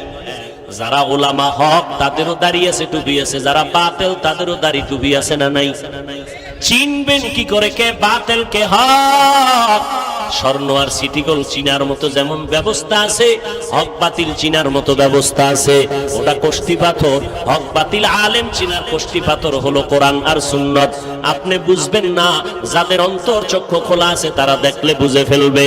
তবে স্বাভাবিক আওয়াজে বলে যাই সংক্ষেপে, যার বয়ানে দেখবেন দিলটা নরম হয়, যাদের বয়ানে আমল ভালো হয়, মানুষ জান্নাতের পথে আগায়, আমলওয়ালা হয়, তারাই হলো আহলে হক। আর যারা মানুষকে উম্মতের থেকে আলাদা করে, কোরআন থেকে আলাদা করে, আমল থেকে দূরে সরায়, বুঝে নিতে হবে ডাল মে কুছ কালা হয়, তাদের লেবাসের মধ্যে হতে পারে কোনো ভেজাল। এই ভেজাল মানিকগঞ্জ সিংহেইরে ঢুকে নাই। আল্লাহ হেদায়েত দান করুন। আরো আস্তে করে বলেন, রাগ করতেছেন? বাতিলের বিরুদ্ধে কথা বলা এটা ঈমান। কেউ হিংসা বলবেন না। গীবত হলেও এই গীবতে সওয়াব আছে। গীবতে কি আছে? দলিল ওয়াইলুল লিকুল্লি হুমাযাতিল লুমাযা সূরা আছে না? এটার বাংলা তরজমা করে দেখেন, টের পাইবেন গীবত করলে কোন জায়গায় সওয়াব হয়। ওখানে লেখা আছে। ওর যুবক, ও পর্দার আড়ালের আম্মা জান, মনটা কি চায় না একটা আদর্শ সন্তানের মা বাবা হইয়া কবরে যাবেন? যদি মনেই চায়, এখন থেকে তৈরি হয়ে তওবা করেন। আল্লাহ তো দরজা খুলে রাখছেন। হাল মিন তাইবিন, ও বান্দা যারা তওবার নিয়ত করেছে আমি দরজা খুলে দিলাম, তওবা করো। পাহাড় সমপরিমাণ যদি গুনাহ করো, আমি আল্লাহ তওবার বিনিময়ে সব গুনাহ মাফ করে দিব। ও বান্দা আমার দরবারে ফিরে আসো। ও যুবক ভাইরা, কয়দিন আর দুনিয়াতে বাঁচবেন? এই মহামারী করোনায় কত প্রাণ চলে গেল। এমন কোন দিন নেই যুবকের লাশের খবর নাই। ও যুবক, পানির নিচে যুবকের লাশ, গাড়ির নিচে যুবকের লাশ। কয়দিন আর দুনিয়াতে বাঁচবি রে যুবক? এখনো সময় আছে, তওবা করে নাও। মনে করছো মাত্র 25 বছর বয়স, আরো 25 বছর বাঁচবো, গ্যারান্টি আসেনি? তাহলে হিন্দি গানের তার লাগাইয়া ঘুমাও। ভয় লাগে না যে ঘুমের মধ্যে যদি আজরাইল আইসা হাজির হয়? মদিনার নবীর তরিকারে জবাই করেছ রে যুবক। বেঈমানের পা চাটা গোলাম হইয়া মাথার চুলগুলো কেটে ইন্দুর আর বান্দরের সাইজ ধরলি কেন রে বাবা বলো? নবীরে চিনো নাই, নবীর মোহাব্বত অন্তরে জমা করতে পারো নাই। যদি আমার নবীরে চিন্তা, ১৫০০ বছর পরে আমার নবীর আদর্শ দেখা কত হিন্দু কালেমা পড়লো, কত খ্রিস্টান কালেমা পড়লো। দুঃখ লাগে মুসলমানের সন্তান সে নবীরে চিনে না। কেমন মায়ার নবী আমার, কেমন দয়ার নবী আমার, যেই নবীর কোনো গুনাহ নাই, এরপর নবী সারা রাত ইবাদতে কান্না করেন। ও আল্লাহর বান্দারা, আবু বকর জান্নাতের সার্টিফিকেট পেলেন দুনিয়ায়, এরপর মরণ পর্যন্ত কান্না করেছেন। অন্ধকার কবরে আমার কি উপায় হবে? ও আল্লাহর বান্দারা, কিসের বাহাদুরি করো? তোমাদের একজন বন্ধু আছে, নাম সবাই জানো, ইউটিউবে সার্চ দিলে পাইবা মাইকেল জ্যাকসন। আছে না তোমার বন্ধু? ওই মাইকেল জ্যাকসনের ইতিহাস জানো? যে মাইকেল জ্যাকসন একটা গান গাইলে লক্ষ লক্ষ ডলার পাইতো হাদিয়া। টাকার যখন পাহাড় হয়ে গেল মাইকেলের, তিনি মনে মনে স্থির করলো আমি তাড়াতাড়ি মরবো না। কতে কয়দিন বাঁচতে চাও? বলে ১৫০ বছরের আগে আমি মরবো না। এইবার প্রস্তুতি নেওয়া শুরু করলো মাইকেল। কোটি কোটি কোটি কোটি ডলারের পাহাড় বানাইয়া মাইকেল বলে আমি ১৫০ বছরের আগে মরবো না। চেহারাটারে বাদাই করলো, বডিটারে বাদাই করলো। ২০-এর উপরে অল টাইম ডাক্তার তারে পাহারা দেয়, একটা খানা শতবার চেক করে খায়। এই মাইকেল ১৫০ বছর পর্যন্ত বেঁচে থাকবে। হাওয়া বাতাস গায়ে লাগায় না, ধুলাবালু লাগায় না, চেহারাটারে আটকাইয়া রাখতো, জীবাণুনাশক যেন ভেতরে আক্রমণ করতে না পারে। হাত দিয়া কারো সাথে সাক্ষাৎ দিত না, চামড়াটারে আটকায়া রাখতো, অন্যের হাত থেকে ভাইরাস ঢুকতে পারে। ওই মাইকেলের নিয়ত হলো ১৫০ বছর আমি জীবিত থাকবো দুনিয়ায়। আমার প্রস্তুতি কমপ্লিট হয়ে গেল, কিন্তু আল্লাহ কয় তোরে অল্প দিনের মধ্যে আজরাইলের হাতে পাঠিয়ে দিব। যখন মাইকেলের হায়াত ৫০-এর কোঠা পেরিয়ে গেল, মাইকেল একদিন চিন্তায় পড়ে গেল। হঠাৎ শরীরটা দুর্বল লাগে, অল টাইম ২০ জনের উপরে ডাক্তার পাহারা দেয়, খানা চিকিৎসার কোনো অভাব নাই। মাইকেল একটু বিশ্রামে গিয়া নাক টেনে একটা ঘুম পড়ল। ডাক্তারেরা চতুর্পার্শ্বে পাহারা দিল, মাত্র বয়স হলো ৫০-এর কোঠায়। এই মাইকেল এমন একটা ঘুম দিল, ডাক্তারেরা দীর্ঘ টাইম অপেক্ষা করে বডির মধ্যে হাত দিয়া দেখে মুহূর্তের মধ্যে মাইকেলের বডি শক্ত হয়ে গেল, পায়ে বরফের মতো ঠান্ডা হয়ে গেল। ডাক্তারেরা চিৎকার দিয়া বলে আমরা এতগুলো ডাক্তার পাহারা দিলাম, কোন সময় মাইকেলের জানটা চলে গেল আমরা তো অনুভব করতে পারি নাই। যুবকেরা, এর থেকে দৃষ্টান্ত আর কেমনে দিলে তোমরা ঠিক হয়ে চলবা? ও যুবক, আমিও তো তোমার মতো যুবক। ও আল্লাহর বান্দারা, আল্লাহর মোহাব্বত নিয়ে বলতেছি, আজকে টুপিদারির কারণে, নামাজের কারণে সম্মান কমে নাই, দুনিয়ার স্বাধীনতাও নষ্ট হয় নাই। ভাইজান, তুমি স্কুলে পড়ো, কলেজে পড়ো, পায়ে হাত রেখে বলছি, তবে ৫ বেলার নামাজটা পড়িও, মা বাবার দোয়া নিয়ে চলিও। কারণ আজকে আমি চেয়ারে বৈশা বয়ান করি, আমার মা বাবার চোখের পানি আর দোয়া ছাড়া হাইতে পারতাম না। তুমি আমি যত টাকার মালিক, বাড়ি গাড়ির মালিকের বড়াই করি, খোদার কসম মা বাবার চোখের পানি আর দোয়া ছাড়া হতে পারো নাই। তুমি পরীক্ষায় ভালো নাম্বার পেয়েছো, মা বাবার দোয়ার ফসল। ওই মা কত কলিজা দিয়া তোমার আমার জন্য দোয়া করেছে। ওই মা বাবাকে যত কষ্ট দিয়েছি, মা বাবা কখনো তোমার আমার জন্য বরদোয়া করে নাই। তুমি আমি কত মা বাবারে গালি দিছি, কিন্তু মা চোখের পানি ছেড়ে আল্লাহর কাছে দোয়া করছেন, ও আল্লাহ তুমি আমার সন্তানটারে হেদায়েত দাও, তুমি আমার সন্তানটারে সুস্থতার জীবন দান করো। আজকে ওই মাকে যারা হারাইলা, ওই বাবাকে যারা হারাইয়া এতিমের মতো এখানে হাজির হয়েছো, ওই মা বাবা অসহায়ের মতো তোমার আমার দিকে দোয়ার অপেক্ষায় তাকাইয়াছে। ও যুবক, ওই মাকে যারা কষ্ট দিয়া চোখের পানি ফালাইছো, এখনো যদি বেঁচে থাকে, সময় থাকতে মায়ের কাছে গিয়া দোয়া নিও, আর বলিও মা তোমার দোয়া ছাড়া আমি আগাইতে পারবো না, যতই বাহাদুরি করি টাকার বলে আগাইতে পারবো না। মা তুমি আমার মাথায় একটু হাত দিয়া দোয়া করে দাও। আল্লাহর শপথ, মা যদি মাথায় হাত দিয়া দোয়া করে দেয়, সাথে সাথে আরশে আজিমে কবুল হয়ে যাবে। মাকে গিয়া বলবা মা আজকে ওয়াজ মাহফিলে গেলাম, সবাই মোনাজাত ধরলো, আমিও মোনাজাত ধরলাম, কিন্তু আমার চোখে পানি আসলো না কেন? আল্লাহ গুনার কারণে বেজার হয়ে গেছে, তুমি না জানি আমার উপরে কষ্ট পেয়ে আসো, আজকে তুমি দোয়া করিয়া দাও। আজকে আমি তওবার নিয়ত করে ফেলেছি, মরিয়া গেলে যাব, হায়াতের মালিক আমার আল্লাহ, রিজিকের মালিক আমার আল্লাহ, ইজ্জতের মালিক আমার আল্লাহ। অতএব আমি দুনিয়ার কারো ভয় আর নামাজ ছাড়বো না, নবীর তরিকার উপরে চলবো, মা বাবা তোমার খেদমত করে চলবো, উলামায়ে কেরামের দোয়া নিয়ে সুন্নতের আমল করব, দেশ এবং জাতির বিরুদ্ধে কোনো ষড়যন্ত্রে লিপ্ত হব না, অন্যায় ভাবে কারো উপরে জুলুম করব না, কারো হক নষ্ট করব না, মিথ্যা কথা বলবো না, কারো ক্ষতি করার চেষ্টা করব না। ও আল্লাহর বান্দারা, তওবার নিয়ত এখনো করতে পারো, না হয় দুনিয়ার থেকে যেদিন বিদায় হয়ে যাইবা। আজকে আমি বক্তা হয়ে এখানে বসছি, আপনারা শ্রোতা। আমার ডানে বামে সামনে ভক্তবৃন্দের অভাব নাই, আপনারও দেখতেছেন টাকা পয়সা ভক্তবৃন্দের অভাব নাই। কিন্তু একবারও কি চিন্তা করেছেন যেদিন চক্ষু দুইটা বন্ধ হয়ে যাবে, আমি হাফিজুর রহমানকে যেমন 3টা সাদা কাফন দেওয়া হবে, আমার গায়ের গেঞ্জিটা বেলেট দিয়ে আমার আপনজনেরা কেটে কেটে রেখে দিবে, ওই বাজারে গিয়া 3টা পাতলা সাদা কাপড় এনে প্যাকেট বানায় দিবে। আপনি শ্রোতা গরিব, আপনাকেও 3টা সাদা কাফন পরায় দিবে। কে ধনী কে গরিব কোনো ভেদাভেদ রাখবে না। ধনীর জন্য যেমন 3টা কালা সাদা কাফন, আপনারও 3টা সাদা কাফন। ইমাম সাহেবের যেমন 3 কাফন, মুক্তাদিরও তেমন 3 কাফন। ডাক্তারেরও যেমন কাফন কালার এক, রোগীর জন্য তেমন কাফনের কালার এক। ওই কবরের মধ্যে যখন নিয়ে যাবে, ওই কবরে পাড়াইয়া মাটি দিয়ে সব বিদায় হয়ে যাবে। মনে মনে ভাবছিলাম আমার কত আপনজন কত বন্ধু আমার সাথে যাবে, কিন্তু আমার আপনজনেরা সব আমাকে একা বাসবাগানে ফালাইয়া চলে গেল। নবীজি বলেন ওই কবরে এখন কেউ নাই। আমারে যদি আজকে রাত্রে একটা ছোট্ট রুমে বাতি বন্ধ করে বাহির দিয়া তালা লাগাইয়া কয় তুই রাত্রে ঘুমা, আমি দরজা ভেঙ্গে ফেলবো, চিল্লাবো। আমি একা রুমে থাকতে পারি না, বড় ভয় লাগে। অন্ধকারে থাকতে পারি না, বড় ভয়। এরে যুবক, একটু মাথাটা নত করে চিন্তা কর, ওই অন্ধকার কবরে যখন রেখে আসবে কেমনে একা থাকবি? যেই কবরে ডানে বামে মাটি, অন্ধকার, কোনো বিছানাও নাই। ওরে নবীর কথা মিথ্যা মনে করিস না রে যুবক, আল্লাহর কোরআনটাকে মিথ্যা মনে করিও না রে বাবা।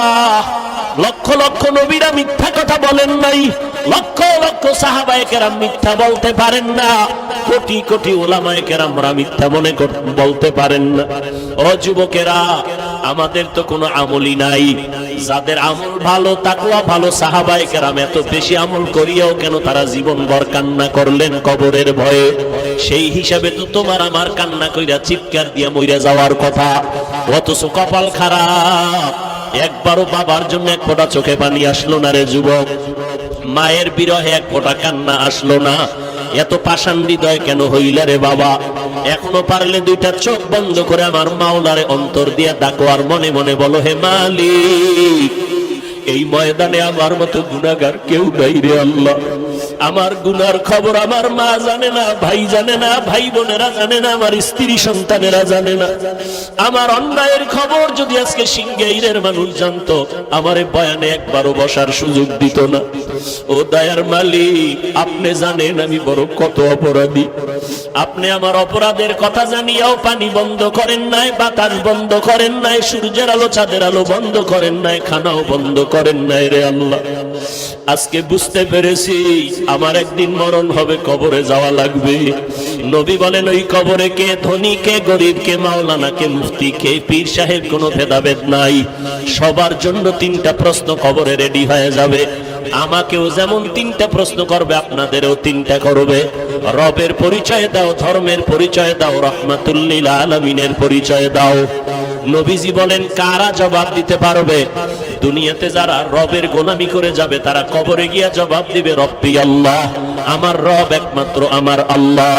দুনিয়াতে যারা ইসলাম মেনে চলবে তারা কবরে গিয়া জবাব দিবে দীনিয়াল ইসলাম, আমার ধর্মের নাম ইসলাম। দুনিয়াতে যারা সুন্নতের আমল করে চলবে, ও যুবকেরা, আঙ্গুলের নখগুলো কেমনে রাখবা সেখানেও নবীর সুন্নত যারা মানবে, মাথার চুলগুলো কেমনে রাখবা সেখানেও নবীর সুন্নত যারা মেনে চলবে, জুতা 2টা পায়ে পরার সুন্নত আছে যারা মানবে, বাথরুমে কেমনে ঢুকবেন বের হবেন সেখানেও নবীর তরিকা যারা মেনে চলবে, কবরে যাওয়ার পরে নবীরে দেখাইয়া বলবে চিনুনি। যারা নবীর সুন্নতের পাগল আর আশিক, নবীর একটা নজর দেখা মাত্র চিনে ফেলবে, ডাক দিয়া বলবি নি তো আমার সে মায়ের নবী, যেই নবীর না দেখে টুপি পরেছিলাম, দাড়ি রেখেছিলাম, মা বাবার খেদমত করেছিলাম, ওলামায়ে কেরামের কথায় নামাজ পড়েছি। আল্লাহ সাথে সাথে গাইবি আওয়াজ দিয়া বলবেন, এরে ফেরেশতা, আমার বান্দাটারে আর কষ্ট দিও না। দুনিয়াতে আমার বান্দা আমার মোহাব্বতের কারণে খাইতে পারে নাই, ঘুমাইতে পারে নাই। যখন সবাই ঘুমায় গেছে, পশু পাখি ঘুমায় গেছে, নদীর মাছও ঘুমায় গেছে, আমার এই আশেক বান্দা তখন ওযু বানাইয়া যায় নামাজটা পিছাইয়া আমার আল্লাহর জিকির করেছে। ওই গভীর রজনীতে আমি আল্লাহকে আল্লাহ বলে ডেকেছে। আমি আল্লাহ পাকের মোহাব্বতে বান্দা ঘুমায় নাই। এখন আর দেরি না করে কবরে বেহেশতের বিছানাটা দাও, জান্নাতের সাথে রাস্তা বানায় দাও, 3.5 হাত কবরটাকে বড় একটা বালাখানা বানায় দাও। আমার বান্দা এখন ঘুমাবে কিয়ামত পর্যন্ত।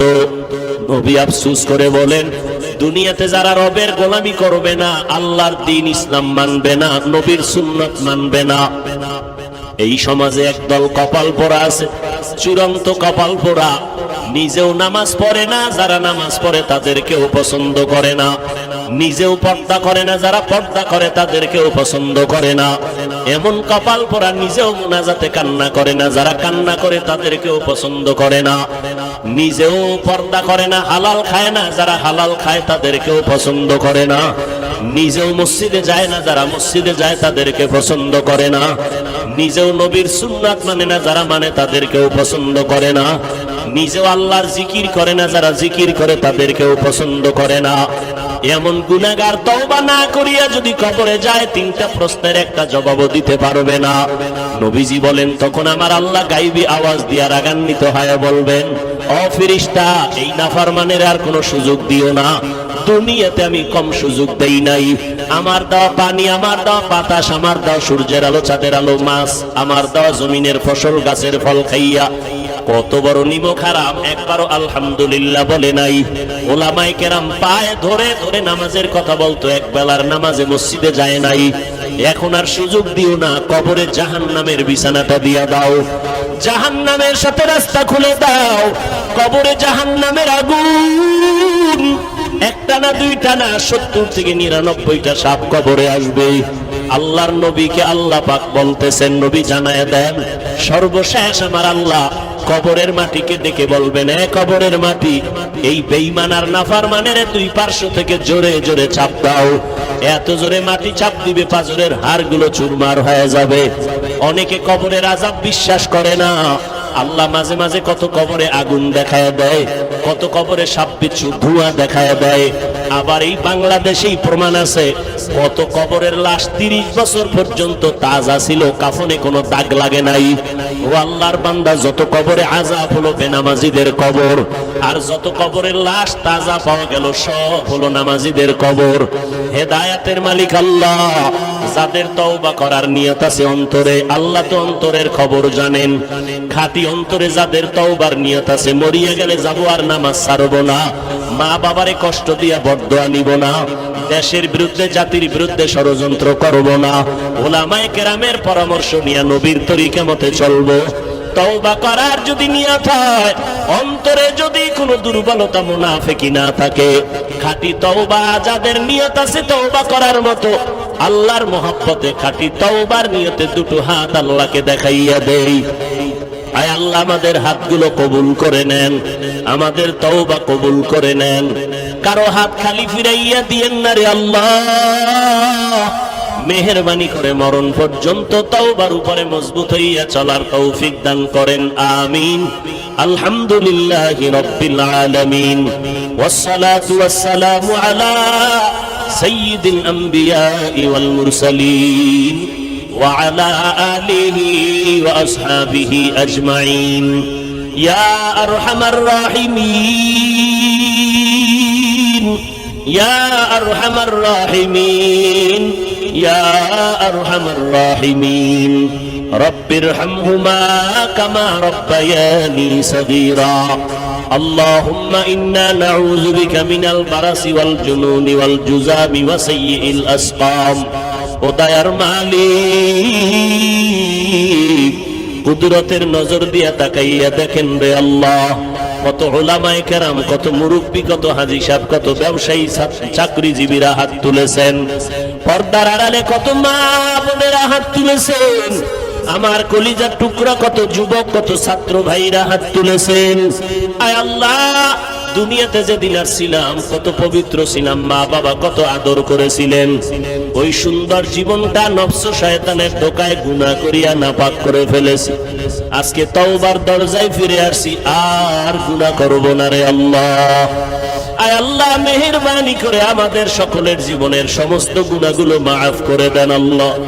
আয় আল্লাহ, সারা দুনিয়াবাসীকে মাফ করে দেন, বাংলাদেশ শান্তির দেশ বানায় দেন। আয় আল্লাহ, প্রশাসনিক ভাবে যারা কাজ করে দিনদার বানায় দেন। সরকার বাহাদুর থেকে সকল জনপ্রতিনিধিদেরকে দিনের খাদেম বানায় দেন। আয় আল্লাহ, পর্দার আড়ালের মা বোনদের আবেদা পর্দানিশী বানাইয়া দেন। সন্তানগুলো নেককার বানায় দেন। প্রত্যেক মা বাবাকে নেককার সন্তানের মা বাবা হওয়ার তৌফিক দান করেন। দিলের নেক আশা পূরণ করে দেন আল্লাহ। কারো হাত খালি ফিরাইয়া দিয়েন না রে মালিক। আপনার ছেলে মেয়ে কিছু নাই, আমরাই তো আপনার আদরের